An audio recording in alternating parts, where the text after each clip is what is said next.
কাছে তুমি যাইয়াতে করে ভাই, তোমার থেকেও কত কম বয়সী যুবক দুনিয়া থেকে বিদায় নিয়েছে। তুমি আরো 10 বছর দুনিয়াতে বাঁচবা, এটার কি গ্যারান্টি আছে রে ভাই? এই যে গত কয়েকদিন আগে দেখলাম একজন যুবক মানুষ অফিস থেকে বাহির হয়েছে। ওই যুবক ইলিশ মাছ কিনেছে, বাজার সদাই করিয়া মোটর সাইকেলের পিছনে বেঁধে যাইতেছে বাড়ির পথ। এমন সময় একটা ট্রাক পিছন দিক থেকে এত জোরে আঘাত করেছে রে ভাই, একদিকে মোটর সাইকেল পড়ে গেছে, ছিটকায়া যুবক যায় আর একদিকে পড়ে গেছে।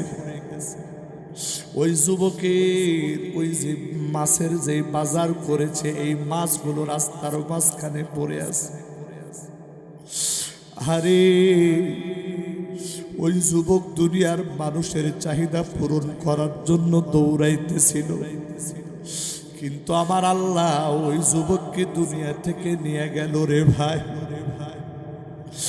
এই রকম প্রতিদিন কত দুর্ঘটনা ঘটতেছে রে ভাই। এই দুর্ঘটনার ভিতরে তুমি নাই, এই দুর্ঘটনার ভিতরে আমি থাকবো না, এটার কোনো গ্যারান্টি নাই। আমি খাদেমুল ইসলাম নাটোরে আজকে আপনাদের মাঝে বয়ান করতেছি। এমনও হইতে পারে, আল্লাহ না করুন, আল্লাহ না করুন, শুনতে পারে, হয়তোবা কোনোদিন শুনতে পারেন দুর্ঘটনায় ওই নাটোরে সাহেব আর দুনিয়াতে বেঁচে নেয়। আল্লাহ রে, দুনিয়ার মানুষে কোন কথা দিয়ে বুঝায়? মানুষের হায়াত আর মৌতের বিষয়টা তো এমন, তোমার চক্ষু বন্ধ হবে, এই চক্ষু খোলার আগে তোমার মরণের ডাক চলে আসতে পারে। ওগো পর্দার অন্তরালের মা বোনেরা,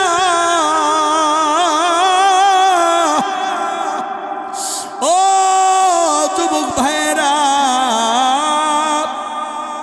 ও বৃদ্ধ বয়সী বাবাজিরা, আর কত কাল এরকম গুনাহ করতে করতে চলবো? এই জীবনটাকে গুনাহ করে করে শেষ করে দিব নাকি? ওরে বন্ধু, আজকে এই ছোট্ট মাহফিল থেকে কি একটু তওবা করা যায় না? আল্লাহ, জীবন ভর গুনাহ করেছি, একটা গুনার সাজা যদি তুমি দাও। আল্লাহ রে,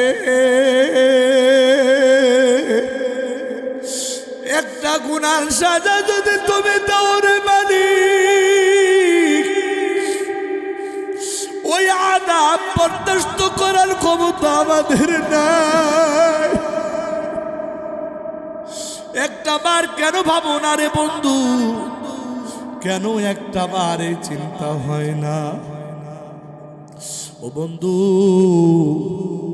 তাই আসুন মালিকের দরবারে একটু তওবা করি। মালিক, জীবন ভর গুনাহ করেছি গো আল্লাহ, এই গুনার জন্য তুমি আমাদেরকে পাকড়াও করিও না।